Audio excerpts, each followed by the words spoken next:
Please be advised that the views and opinions of the host and guests do not reflect those of the station, the management, and its network. Sa barangay tayo, ikaw at ako.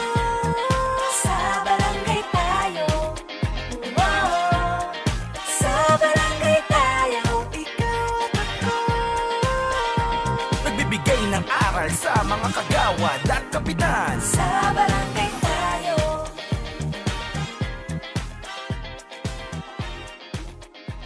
Welcome back mga kabarangay, at sa segment po natin na ito, kasama pa rin po natin ang napakagaling na kapitan po ng Barangay Malvar, Santiago City, Isabela, na si Cap Sonny Santiago. Cap, kwentuhan nyo naman po kami, nakikita naman po ng ating mga kabarangay na meron po tayong nakadisplay dito na award, ang Galing Pook Award. Tungkol saan po ba ito at bakit po nagawaran ang Barangay Malvar ng award po na ito? Opo. Ang Galing Pook Awards po ay pagkilala po sa mga innovative tsaka best practices po ng mga LGUs. So hindi lang po barangay, municipalities, cities and provinces kasama po dito. So taunan po itong ginagawa ng Galing Pook Foundation para kilalanin nga po yung mga LGUs na nagiging outstanding sa kanilang mga services. Alam mo, SK, tsaka Kap, bihira maimbita o bihira maging finalist sa Gawad Pook. Galing Pook. Galing Pook Opo. Award, kasi national ang awards nito eh. At saka lahat sa Pilipinas, kita mo Opo. naman laban mga cities. At para maimbita ka as a nominee, finalist, isang malaking karangalan na nga po na ibinigay nila sa Barangay Malvar. Ito pinapakita po namin kasi naiinggit ako dahil hindi ako nananalo ng ganito. Wala pong naiuwing mga gantong Wala akong plaque. mauwing. Pero nagpapasalamat kami dahil kanina nga nagkasalubong kami ni Cap Sonny at nabasa ko sa mukha niya na medyo parang malungkot siya dahil nga may mga ilang nanalo na babanggitin mamaya ni. Opo. Pero ang sinabi natin, to be nominated sa maliit na grupong yon sa 42,054 barangays, para sa amin nanalo ka na. Yes. At para maimbita ka dito sa Malacanang na prinisinta ang ganitong pagkilala sa inyo, that's more than enough na masasabing performance well-earned Yes. para sa ating national government na pagkakakilala sa kanila. Congratulations po, Cap. Dahil alam niyo po si Cap Sonny, suking-suki po ng mga award. Ang dami. Last year po maraming hapot ng Opo, award eh. dahil kailan lang po, di ba, binati po natin siya Yes. dahil po may award din pong na-receive muli ang Barangay Malvar. Kaya po, congratulations po. Maraming salamat po. Yes, at saka syempre, hindi na naman si Cap Sonny ang official ng barangay nila. Nandiyan ang kanilang council, Opo. nandiyan ang kanilang mga appointed officials, si Sec, si Tres, nandiyan ang mga tanod nila. Lahat yan, effort Opo. ng buong barangay Malvar. Opo, collective effort po Yes, yan. collective effort. Yan po ang nire-recognize talaga dyan, hindi lang isang tao. Opo. Ngayon naman po, Kags, batiin lang din po natin yung top 10 po na nanalo po na dito po sa Galing Pook Awards. Unahin po natin ang Taguig City. Kasama rin po dyan ang Quezon City, Valenzuela, Cabagan, Isabela, Puerto Galera, Ormoc, Bataan Province, and Balanga City, Bataan, Kapalong, Davao, at panghuli po ang Pandi, Bulacan. Okay, hindi ko na tatanungin yung city namin kung nanalo, no? Hindi, pero okay din. Malinis dun sa amin. Okay naman. Sabay kabig po. Sabay kami. Mapanood eh. Pero, ano ba yung napanalunan nyo last year, Cap? Yung kinongratulate ka rin namin din eh. Agawad Edo Kampiyon po. Ito naman po yes. ay ng DepEd. Awarded po by the DepEd dito din po sa Manila. Ano yung nararamdaman nyo kapag nakaka-receive kayo ng ganitong klaseng mga Yung sense of fulfillment po na may nagagawa kang maliban doon sa award. Ito po kasi may mga kabarangay po tayo na ayaw po nito eh. Parang sinasabi, puro award, hindi naman nakakain. Pero yun po yung naging batayan namin na tama yung ginagawa ng barangay, yung sukatan na tayo po ay nasa wastong landas. Kaya sinasabi ko palagi, hindi man po ito nakakain, pero nakakabusog ng damdamin. Well, Tama yon, pero para sa akin nakakain din sapagkat pag ang barangay mo mahusay, ang mga nakadestinong magsilbi sa inyo alam mo ba, napapansin ko ganito, SK Mayem.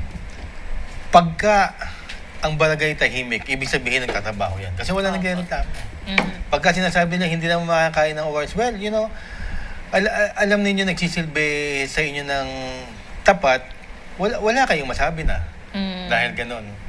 And in fact, kaya nga binibigay ito ng Malacanang mismo, nakasama nila ang presidente, si Pangulong Ferdinand Marcos Jr.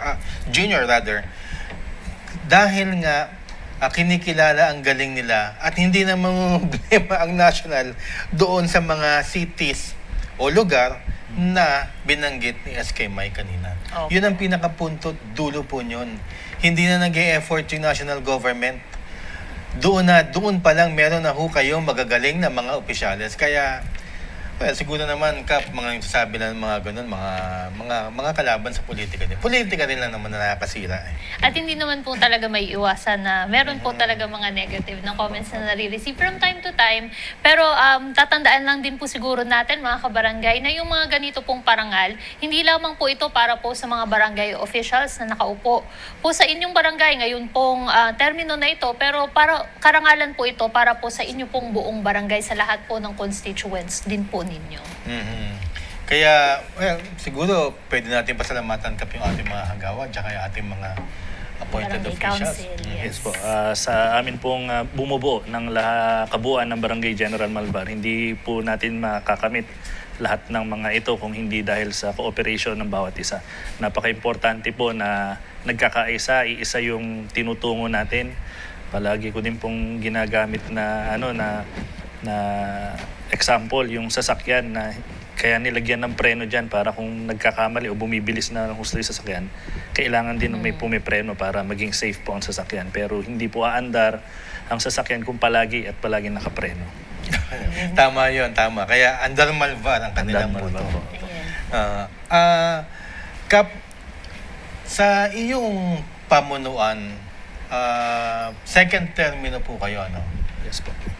Ano ang pinaka-challenge sa inyo pagdating sa pagserbisyo sa Barangay Malvar? Kung meron man, saan kayo nahihirapan talaga or saan kayo talaga mas na-challenge pagdating sa serbisyong barangay? Opo, ang pinaka-challenge po dito yung ipaliwanag o maging clear sa ating mga constituents yung plano mo.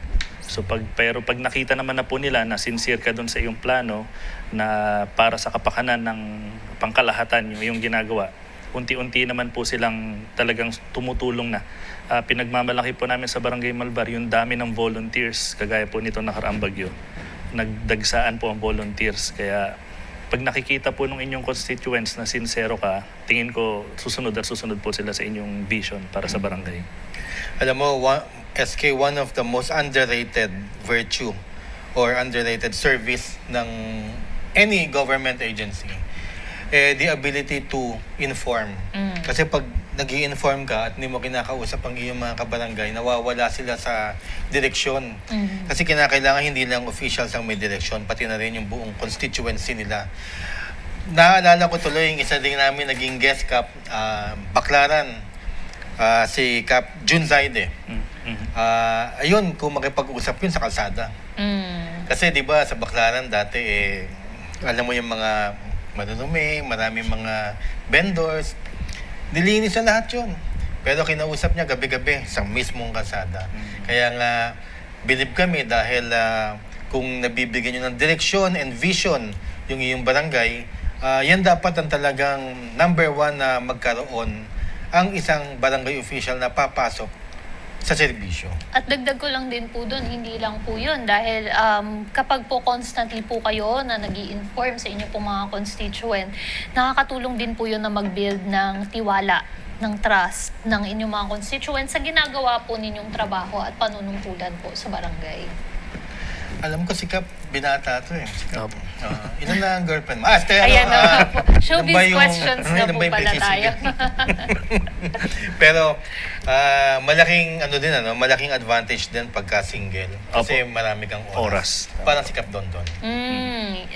Na-call out niyo po si Cap. Hi, Cap Dondon. Kap Dondon, kung nasaan ka man naroon, ha? Pero Sige. speaking of Cap Dondon po, Kags Butch, naalala ko nga po, sa isa pong mga episodes natin na nabati po natin si Cap Sunny, nabanggit po natin na kinakatuwa po namin na through the show na sa Barangay Tayo ay napag-connect po kayo ni Yes. Cap Joji Jimenez at ni Cap Cap Dondon. Dondon at yung pati po yung iba po nating mga nagiging guest dito na magagaling na barangay officials din po. Kamusta naman po yung inyo pong relationship as also barangay captains ng inyo pong mga lugar? Po, malaki po yung naitulong ng programa sa barangay tayo. Parang naging pakiramdam po namin, although hindi pa kami gaano nagmi-meet pa noon in person, pakiramdam po namin matagal na kami magkakakilala.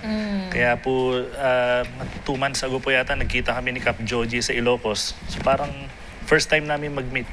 Pero parang ang tagal na po. So yung network po na nabuo dito sa programa ay talagang malaking tulong. Nakakapag-share po kami ng mga best practices, nakakapag-share kami ng mga plano. So ini-encourage din po natin yung iba pang barangay officials na mag-share po tayo dahil dito nga po sa barangay tayo parang isang pamilya po. Yan ang goal natin. Opo. Lahat tayo dito sa barangay tayo. From mula Apari hanggang Hulo, lahat tayo magkaisa at magkakilanlanan. Opo. Dahil 54 lang naman ang barangay Kung isipin mo, tayong pinakamarami sa mga government agencies, tsaka siguro sa bulko ng mga nagtatrabaho, pero konti pa rin yun. Kinakailangan natin matuto tayo sa ginagawa ng halimbawa mga taga North Cotabato, halimbawa, na marami tayong natututunan. Dito sa NCR, marami rin po kayong matututunan, mga style ng mga kagawad, mga kapitan. So, yun po Kaya po, bagamat mabagal, SK tsaka Kap, medyo napupunta na tayo doon. Kasi sa sobrang dami talaga at natatouch nga ako dahil marami na rin ang nakakakilala sa atin at sinasabing show nakakatulong talaga. Opo. Kanina nga po, Kags, nabanggit po ni Cap Sunny na mahigit isang taon na po pala since yung last po na guesting po niya dito. Apakabilis po ng panahon. Hindi po natin napansin na Kaya nga, lumagpas minsan na po panahon, ng bakit wala ka pa rin girlfriend? isang taon. Hindi. Kamusta naman po ang barangay po ninyo ever since po nung last na guesting po ninyo dito? And meron po ba kayong mga exciting na new projects na pinag-aandaan ngayon? Opo. Mula po nung nag-guest dito last year, malaki yung itulungan ng programa dahil mas lalo nakilala yung aming barangay. May mga barangays and municipalities na po na nagbe-benchmark sa aming barangay. So lately po galing ang barangay Atulayan ng Tugigaraw City, ganun din po ang mga barangay ng San Isidro, Isabela. So malaking tulong po yung naging pagkilala dahil po sa programa. Opo, yun nga po, nakakatuwa pong marinig. Nakaka-touch naman. Maraming salamat. We highly appreciate doon po sa mga connection na nangyayari at saka kung ganun nga po nangyayari, natatouch po kami ni SK dahil nagsimula lang kami, kukunti lang talaga, pero ngayon talaga medyo okay na, Talagang baranggayan ang nangyayari. Kap, bago tayo mapunta sa iyong dalawang magiting na kagawad na kasama, interviewin po namin sa third segment. Ano pong masasabi ninyo sa inyong mga constituents at syempre sa buong bayan na rin na nanonood sa atin? Una-una po sa aming mga kapwa Batang Malbar, maraming salamat sa pagkakaisa ninyo nitong nakaraang pagsubok sa ating barangay. Bagamat wala po kami dyan dahil nandito kami sa Manila, pinakita nyo po yung Paddurufuno, yung bayanihan natin na nagkaisa po lahat, mapabarangay official, tanod, BDRRM, at yung ordinaryong mamamayan ng barangay ay nagtulong-tulong para maitawid po natin yung ating barangay kay Bagyong Christine. Ganon din po sa ibang LGUs, mga barangay LGUs. Palagi lang po kayo manood at marami po kayo matututunan dito kala Kags Butchas at SK May. Pati po kami talagang nanonood dahil marami po kayong itinuturo na hindi pa namin alam sa barangay. Kaya palagi pong nakatutok ang Barangay Malvar sa barangay tayo. Maraming salamat po at kami rin po natututo sa inyo. Yes. And nai-inspire kami lalo na ito nga po na galing pa po sa national government ang award.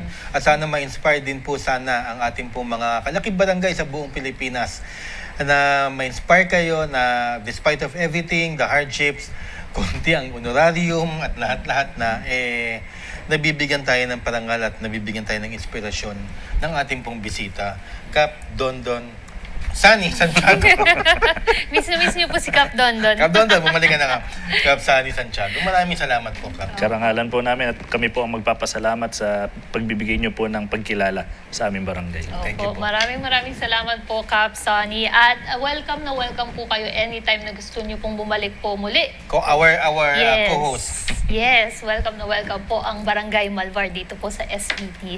Mga kabarangay, huwag po kayong aalis dahil po sa atin namang next na segment, meron naman po tayong makakasama na 2 kagawad ni Kap Sonny Santiago sa kanila pong barangay at marami po tayong matututunan mula po sa kanila. Lahat po yan sa pagbabalik ng Sa barangay tayo.